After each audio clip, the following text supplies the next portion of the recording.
नमस्कार।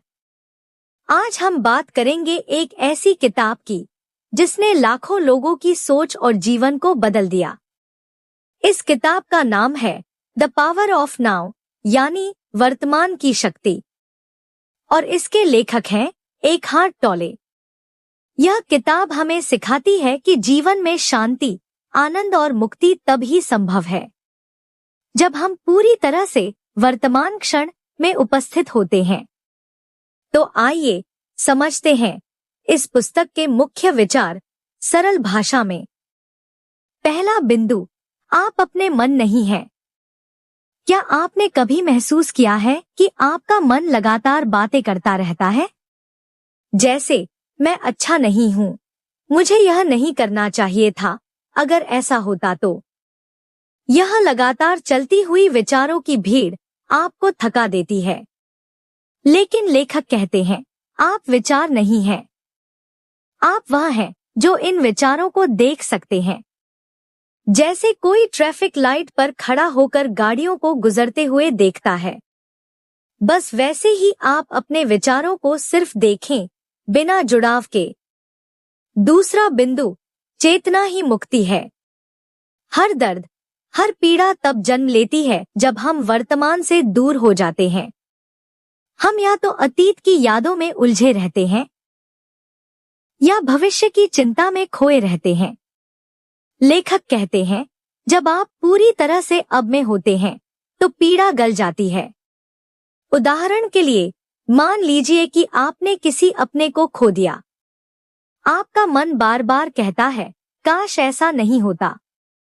लेकिन जब आप इस क्षण में लौटते हैं, अपनी सांसों को महसूस करते हैं, तो आप थोड़ी देर के लिए ही सही, लेकिन शांति का अनुभव करते हैं। तीसरा बिंदु, वर्तमान क्षण का महत्व।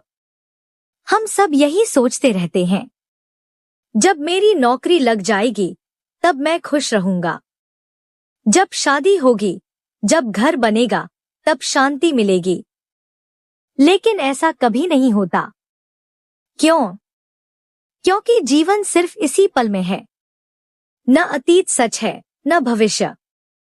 जो सच है वह है यह क्षण, अभी का क्षण। लेखक कहते हैं, हर बार जब आप पूरी तरह से अभी में होते हैं, आप ईश्वर के सबसे निकट होते हैं। चौथा बिंदु, मन की निगरानी करना सीखें।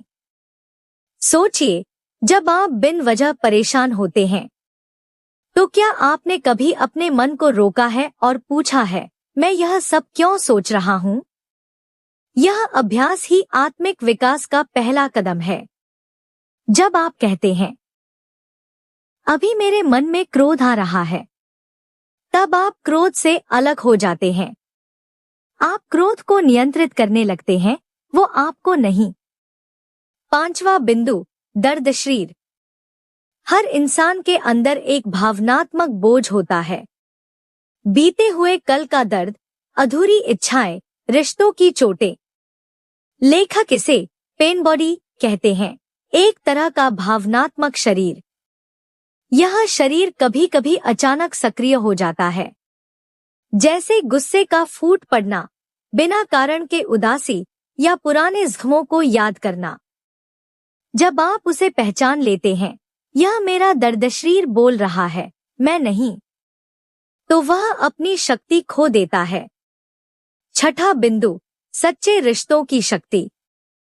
हम रिश्तों से प्रेम की उम्मीद करते हैं, लेकिन अक्सर उनमें संघर्ष पाते हैं। लेखक बताते हैं कि रिश्ते तभी पवित्र होते हैं जब दोनों व्यक्ति इस क्षण में उपस्थित रहते हैं। अगर आप अपने पार्टनर से बात कर रहे हैं लेकिन मन कहीं और है, तो वह रिश्ता खाली हो जाएगा। जब आप पूरी तरह से सामने वाले को सुनते हैं, बिना जजमेंट, बिना टोकने, तब एक नया प्रेम जन्म लेता है। सातवां बिंदु, आत्मा का प्रवेश द्वार।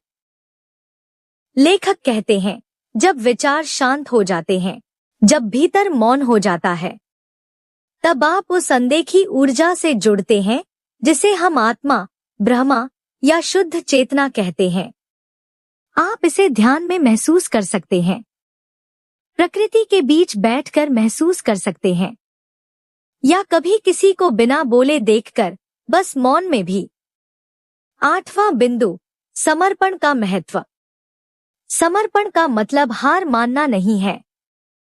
समर्पण का मतलब है इस क्षण को जैसे वह है वैसा स्वीकारना। उदाहरण के लिए, मान लीजिए आपको कोई कठिनाई मिली। आप चाहें तो उससे लड़ सकते हैं, झुंझला सकते हैं, या खुद को पीड़ित समझ सकते हैं। या फिर आप कह सकते हैं, ठीक है, यह मेरे जीवन का हिस्सा है। यह स्वीकार्यता ही आपको मजबूत बनाती है। अंत में लेखक हमें एक गहरा संदेश देते हैं। आपका असली जीवन न अतीत में है, न भविष्य में। आपका जीवन इस एक क्षण में है। और जब आप पूरी तरह से इस पल में जागते हैं, तभी आप सच में जीते हैं। तो चलिए, अब से हर पल को महसूस करें।